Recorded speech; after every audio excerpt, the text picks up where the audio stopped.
Hello hello et bienvenue dans cette nouvelle version de YAG. Il s'agit de la 0972 et c'est une énorme version. J'ai corrigé quelques bugs comme d'habitude, j'ai une nouvelle fonctionnalité mineure que je vais vous faire voir dans un instant et surtout il y a une inimaginable quantité de nouveaux contenus, c'est absolument monstrueux. Donc très rapidement, la nouvelle petite fonctionnalité, on peut utiliser YAG comme un support visuel, par exemple si on rencontre ses amis et qu'on joue en vrai autour d'une table, et dans ce cas on peut ne pas avoir besoin d'utiliser les dés et les feuilles de perso de YAG, et du coup ça peut être intéressant d'avoir la possibilité de déclencher manuellement les attaques des pions. Ça m'a été suggéré par un joueur dont c'est exactement le cas, et du coup voilà, comme c'est très facile à mettre, j'ai rajouté un petit bouton qui fait exactement ça. Donc vous sélectionnez les pions, vous appuyez sur le bouton et ça déclenche les attaques d'animation. Voilà, c'est tout simple. Alors pour rappel, si vous êtes nouveau dans YAG, il y a déjà un bouton ici qui permet d'inverser les points de vie et donc de les tuer ou les ramener à la vie en un clic. Voilà. Et puis maintenant, vous pouvez complètement piloter vos pions depuis le panneau des pions avec ces deux boutons si vous n'utilisez pas les dés et les feuilles de perso de YAG. Alors au passage, vous pouvez faire un petit coucou à deux nouveaux arrivés dans YAG. Le premier, c'est un troll en armure lourde dans le contenu Medfan. J'oublie pas le médiéval fantastique quand je vois passer du contenu de qualité. Et puis on a une reine alien insectoïde absolument magnifique qui est également arrivée. Alors, nouveau contenu, très vite, je vais vous passer en revue aussi vite que possible les nouveaux plateaux, que vous ayez une idée de la quantité de contenu qui est là, et ensuite on chargera la démo que j'ai préparée. Voilà, donc très rapidement, dans le Medfan, on a quelques nouveaux arrivants, un ninja, une espèce de maître en arts martiaux, et puis un espèce de voyageur ici, donc de l'asiatique ici. Du coup je les ai mis sur un nouveau plateau avec un perso qui était déjà là, donc ça peut être intéressant. On a également, alors c'est tout pour le Medfan, dans le moderne on a un plateau de détective privé, plein de variations, donc très bien pour faire du Lovecraft, vous savez à quel point j'aime Lovecraft. On a un agent de police ici. Pareil, ils viennent tous avec de très nombreuses variations. On a une espèce de, je sais pas comment ça s'appelle, de force spéciale de police en armure. Bon, j'y connais rien, mais enfin voilà, vous avez le topo, une espèce de section d'élite. On a des combattants civils, ils sont pas tous humains d'ailleurs, vous voyez, on a deux qui sont des combattants garous. Et sinon, on a la panoplie, catcheur, boxeur, on a même un sumo. Donc voilà, ça peut être, pourquoi pas, intéressant. Et puis, on a ici des civils. Alors en fait c'est l'équipage d'un cargo que j'ai récupéré pour pas cher du tout, puis comme j'ai des galions, voilà, ici maintenant on a un cargo, bon voilà, c'est pas passionnant mais ça coûtait rien et ça fait pas de mal, et puis donc ça fait quelques civils dans les nouveaux arrivants. Niveau cyberpunk, alors cyberpunk, on a un espèce de soldat cyborg qui vient pareil en de nombreuses variations, un autre ici avec une tête méca, donc un espèce de soldat en armure, voilà. On a ici du cyborg ambiance gang, vous voyez, ils sont très colorés, ils ont des armes robotisées, il y a 3 modèles avec des variations de couleurs. On a ici, pareil, encore du soldat. Alors ici on a un plateau avec une tête humaine, et puis le plateau juste à côté, c'est les mêmes, mais avec des têtes méca. Vous voyez, donc ils ont des têtes, voilà. Des têtes de robots. On a ici, qu'est-ce que c'est? Alors du cyborg à moitié mutant, vous voyez, on a un mutant ici assez effrayant. On a ici une femme policière bien équipée. Donc pareil, section spéciale, elle arrive aussi avec un casque, sans casque, des lunettes, masque à gaz, donc des variations. Et puis on a ma préférée, une de mes préférées, une femme cyborg ici, voilà, qui arrive en plusieurs variations. Alors vous pouvez noter qu'elle a un espèce de champ protecteur. Ce champ protecteur, il se désactive avec le bouton qu'elle a. Alors je le mentionne parce que beaucoup de ces personnages, je le fais pas voir, mais beaucoup des persos d'YAG ont arrivent avec des options, et vous pouvez supprimer ces options. Des fois c'est une armure, des fois ça peut être des casques, ça peut être des choses comme ça. Donc là vous pouvez supprimer son champ électromagnétique, là, son espèce de champ protecteur avec ce bouton là. Donc n'oubliez pas de l'utiliser, n'hésitez pas à le tester sur tous les persos, des fois vous avez des bonnes surprises. Alors en post-apo c'est monstrueux, on a 3 nouveaux plateaux de 25 personnages chacun ici, sur un thème un peu Mad Max. Donc il y a 3 plateaux de 25, ça fait 75. Le premier c'est un homme blanc, le deuxième c'est un homme noir, et le troisième c'est un homme brûlé, moitié zombie brûlé, voilà. Donc là on voit pas bien leur tête, mais encore une fois en utilisant ce bouton là, ça leur retire à tous leur masque, leur chapeau et tout, et donc on peut voir les têtes. Donc on a un premier plateau de variation avec le blanc, on a un deuxième plateau de variation ici avec le noir, et puis un troisième plateau de variation avec l'espèce de zombie brûlé, voilà. Donc ils sont magnifiques. On a un plateau de mutants. Donc là c'est du bon mutant avec le masque à gaz comme il faut parce qu'on est dans le post-apo. Donc masque à gaz, brûlé, irradié, mutant, ce que vous voulez. Boum, on a une petite civile ici qui est toute seule sur son plateau, j'espère qu'elle va pas le rester trop longtemps. Et puis pareil de civile ici, masque à gaz et survivaliste, donc très standard. Science-fiction, pareil, encore un plateau que j'adore ici, une cyborg femelle qui est de toute beauté, elle est absolument magnifique, elle arrive avec une tonne de variations et elles sont toutes absolument magnifiques. Je crois que les plateaux là on les avait déjà vus. On a ici un espèce de bizarroïde que j'ai mis tout seul sur son plateau. Et on a un alien, pour l'instant il n'y en a qu'un, là il va en falloir beaucoup parce que les aliens évidemment SF c'est important. Donc là voilà, c'est le premier. C'est tout pour les persos. Alors ensuite très vite, tout moderne, il n'y a rien de neuf, j'ai simplement rajouté la pétoire qui venait avec les détectives privés, donc on a un vieux fusil, je sais pas comment ça s'appelle, j'y connais rien. On a du steampunk aussi, des armes steampunk, j'adore le steampunk, mais c'est difficile à trouver sur le marché, il n'y en a pas beaucoup, mais j'aime beaucoup, j'espère un jour avoir de quoi faire des beaux thèmes avec ça. Pour l'instant il n'y a que ça.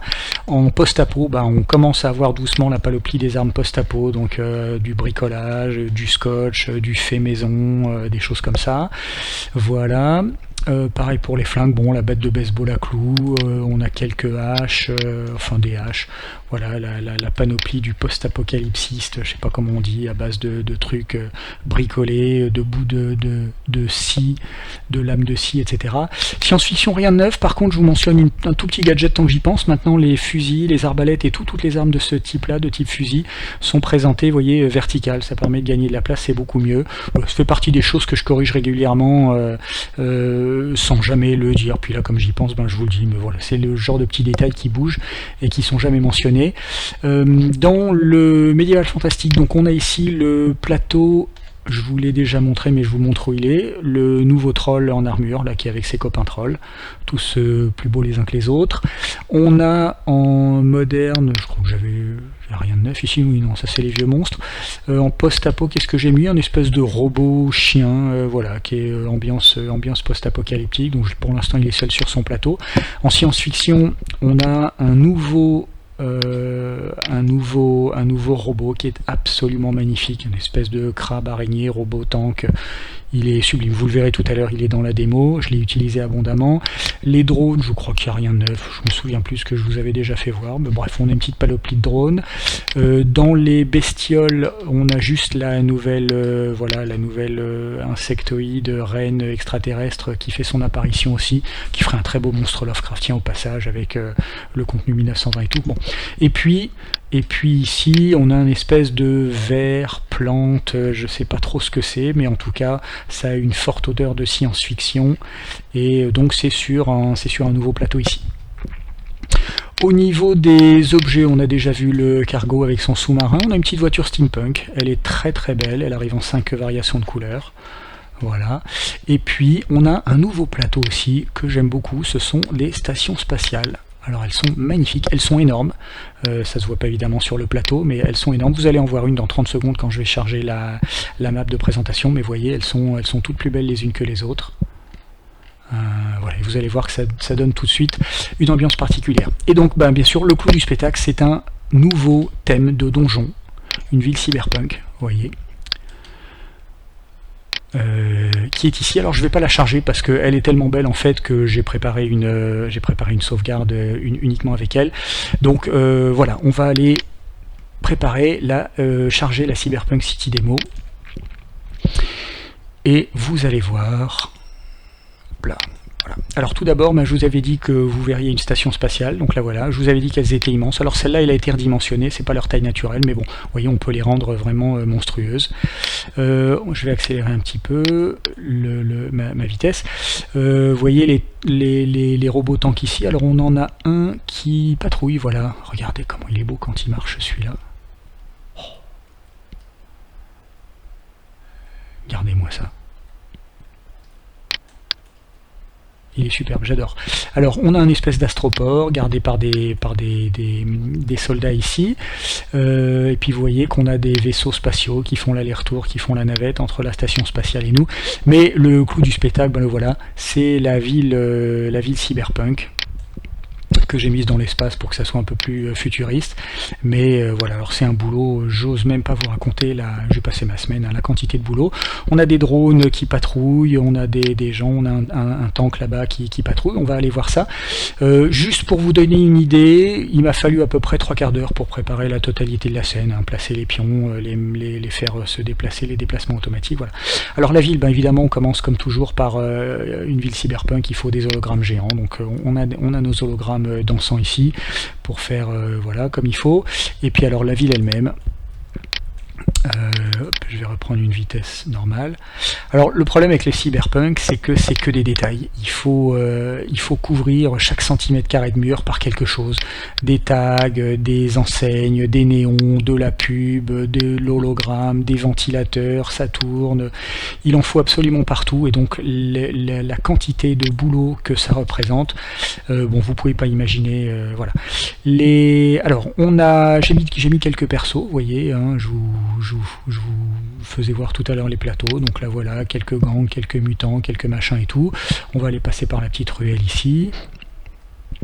Vous voyez, on peut se promener dans les ruelles, on peut lever le regard. Oh, regardez-le, lui, quand il patrouille, qu'est-ce qu'il est beau. C'est une merveille. Voilà, vous voyez, on lève le regard, il y a du grandiose, on a des statues géantes là-bas pour faire un peu totalitaire futuriste, ambiance 1984, et voilà, des écrans, des gadgets, les murs sont remplis. Voilà. Alors,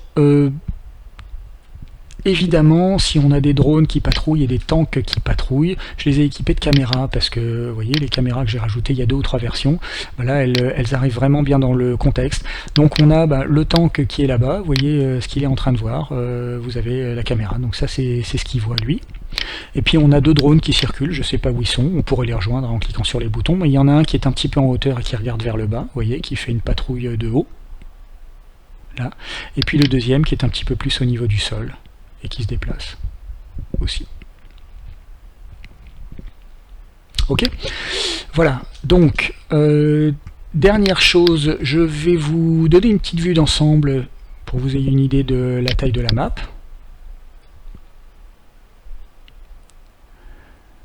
Voilà. Vous voyez, c'est un petit quartier. Alors, comme c'est un nouveau donjon, avec un thème comme celui-là, c'est pas forcément facile à paramétrer. Du coup, c'est important, j'ai oublié de le dire au début, j'ai rajouté un bouton de présélection ici.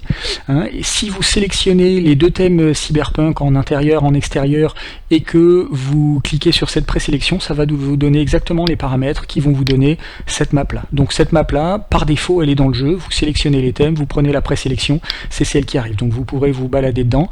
Après, à partir de là, vous pouvez jouer un peu avec les paramètres pour espacer les buildings ou au contraire les resserrer pour obtenir des ruelles, des choses comme ça.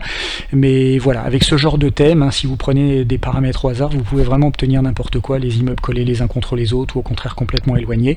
Donc pour vous éviter des galères de chercher les bons paramètres, il y a une présélection ici, vous voyez les petits buildings, le bouton avec les buildings, qui vous permet d'obtenir exactement cette map, et à partir de là, vous pouvez modifier un peu vos paramètres pour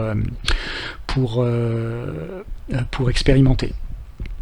Alors, très rapidement, je vous ai montré là la ville sans aucun gadget ajouté. J'ai pas mis de brouillard et j'ai pas mis de filtre pour que vous ayez la version originale, si on peut dire, mais je vous rappelle que vous pouvez tout à fait rajouter du brouillard et que ça donne des ambiances différentes. Voilà. Vous pouvez également rajouter des filtres. Donc vous voyez, on a ici un filtre particulier, on a les filtres dark qui sont très très bien aussi. Vous voyez, ça donne une ambiance tout à fait différente, ou au contraire un peu monochrome. Dans le cadre du cyberpunk, les thèmes qui saturent les couleurs sont aussi intéressants. Je vais virer le brouillard. Vous voyez, quand on peut saturer vraiment les couleurs et obtenir une ambiance tout à fait différente. Voilà, c'est un petit peu fort là, mais voilà, en saturant plus légèrement, on a une ambiance complètement différente. Voilà. Et puis, naturellement, vous pouvez mélanger tout ça donc avec le brouillard, éventuellement, et n'oubliez pas que vous pouvez aussi éteindre les lumières. Vous voyez, on va passer ici un petit peu de nuit. Voilà, et donc vous pouvez obtenir des ambiances. Là, si on repasse ici avec un thème plus sombre, on va aller chercher les darks. Vous voyez, en monochrome, ici, on a tout de suite une ambiance un peu ambiance années 30-40, science-fiction pulp des années 40.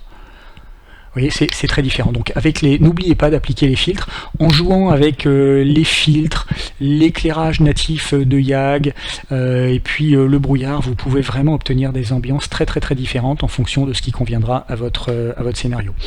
Voilà, la vidéo est très longue, je vais m'arrêter ici. J'espère que ça vous a plu. Je vous remercie beaucoup de l'avoir regardé jusqu'au bout.